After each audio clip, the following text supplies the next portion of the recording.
o que o acordo vinha dizendo, que não tinha nada a ver com as questões técnicas de um juiz ou de um jurista. Portanto, nós temos este sinal, mas o bom é que o povo deve estar preparado, porque tudo está, de facto, previsível. Ok. Nós temos que ser até esse objetivo. Obrigado.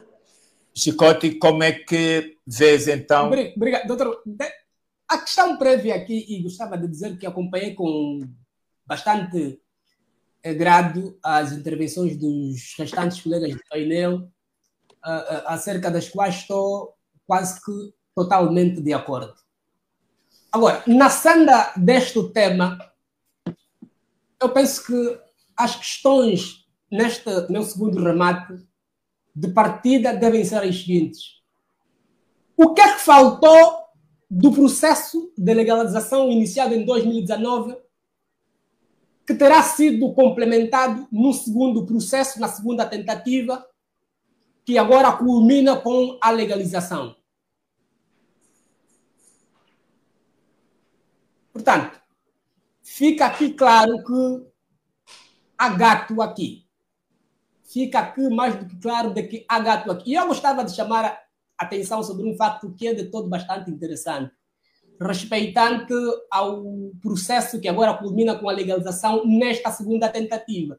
É um aspecto acerca do qual muito pouca gente tem conhecimento. Grande parte, se não mesmo todas as fichas de subscrições apresentadas pelo Para Já Servir Angola, cujo processo culmina com a legalização em tempo recorde, eram, do ponto de vista jurídico, inválido. Inválido por quê? Eu desafio todo mundo que está a acompanhar, nos está a acompanhar essa altura, a olhar para um ponto que vem escrito nas fichas de legalização. Vem escrito o seguinte: eu, fulano de tal, assino a presente ficha de subscrição voltado à legalização do partido Y, cujo processo encontra-se em fase de legalização junto do Tribunal Constitucional. Nota: no momento em que o Para Já Servir Angola às pressas recolhe as assinaturas, não havia processo qualquer junto do Tribunal Constitucional. Logo, as fichas preenchidas pelos mais diversos cidadãos tinham um cunho ou um pendor enganoso, em razão do facto de que, da mesma consta, repito, a seguinte nota: partido X, cujo processo de legalização encontra-se em curso no Tribunal Constitucional.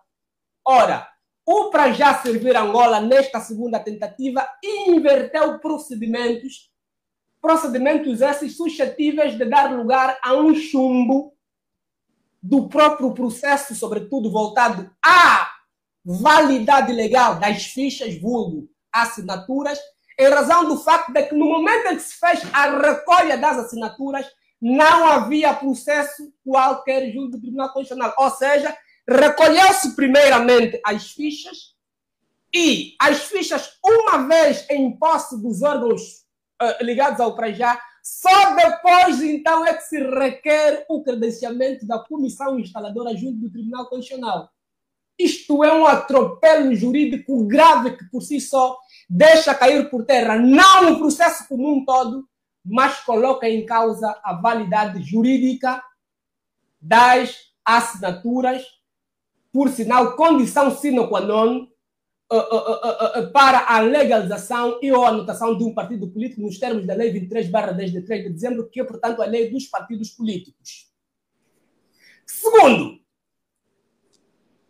está a esta altura mais do que claro, está a esta altura mais do que evidente, de que há compromissos claros entre o Dr. Abel Palanga Chivuco e o regime. Aliás, a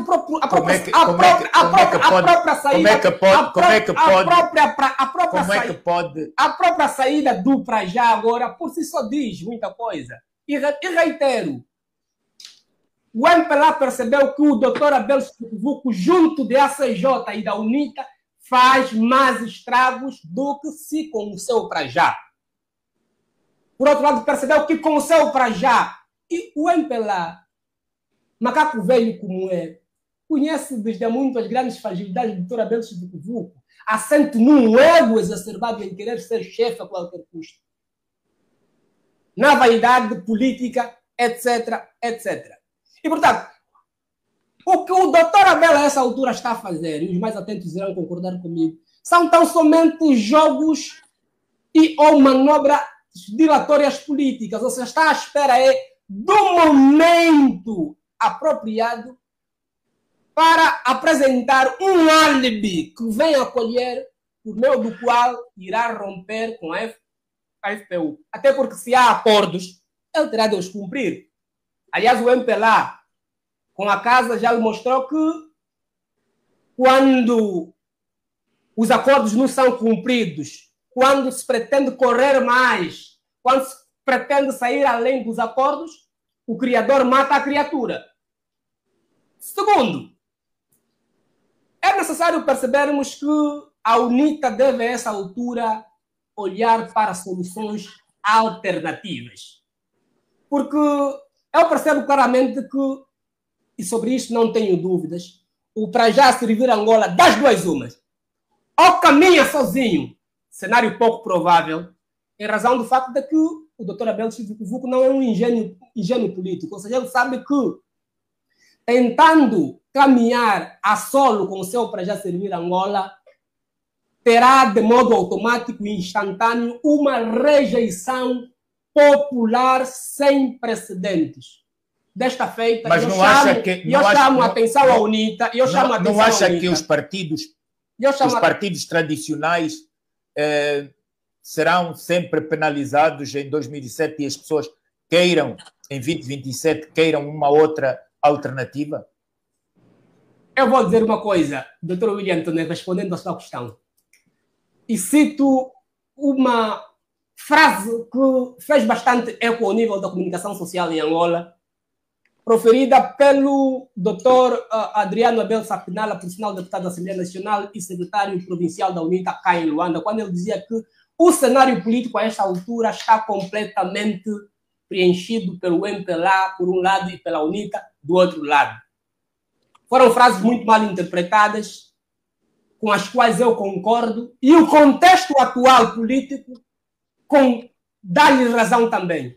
Por quê? Porque esta pergunta que o Dr. William acaba de me fazer leva-me à seguinte reflexão. O Dr. William acha que o contexto de 2012, a quando do surgimento da Casa C, é o mesmo hoje e será o que nos levará até 2027? Não. E eu posso garantir isso, sabe por quê? O nível de saturação social, econômico, político é generalizado. Por força disso, gerou-se um contexto, um campo político em que, das duas uma, em 2027, o eleitorado estará essencialmente sectarizado em dois blocos. Um, da continuidade, para aqueles que irão pretender ou irão votar no MPLA, e num segundo, voltado à alternância urgente e já. Porque a alternância em Angola, os fatos estão aí por si só falam. O MPLA governa o país da pior forma possível.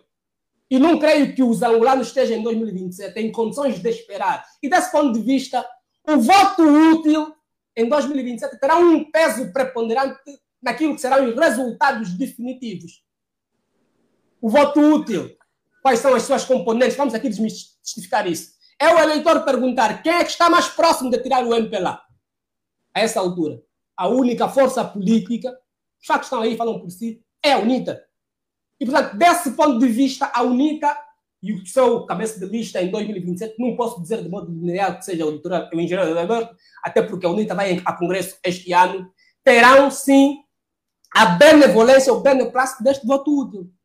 E, prosseguindo, para terminar bem, prosseguindo, o doutor Abel sabe que se ele avança sozinho, porque todo mundo vai querer se desfazer disto. Basta olharmos agora para as exigências. Inicialmente, para já foi citando uma série de fatores, como a não cedência da UNITA relativamente à transformação daquilo numa coligação formal, levanta-se e vê que o doutor Abel vai fazer um jogo, está a fazer já, por meio do qual, a exemplo quando a sua saída da casa, vai procurar sair de vítima.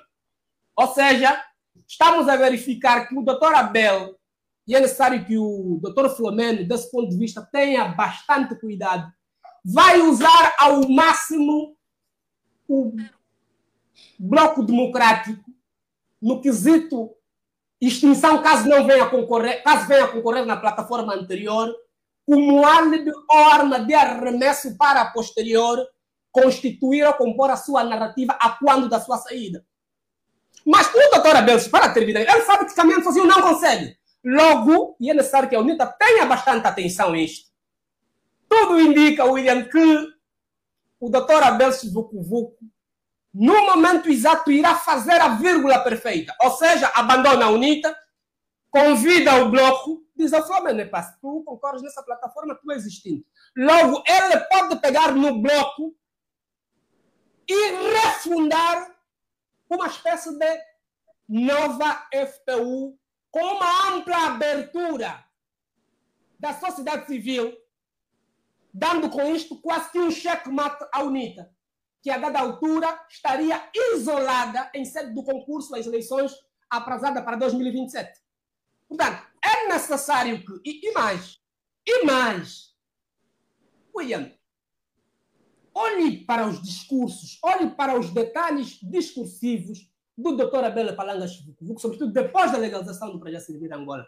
Seremos poder, atenção, poder, ou parte do poder. Nota, poder.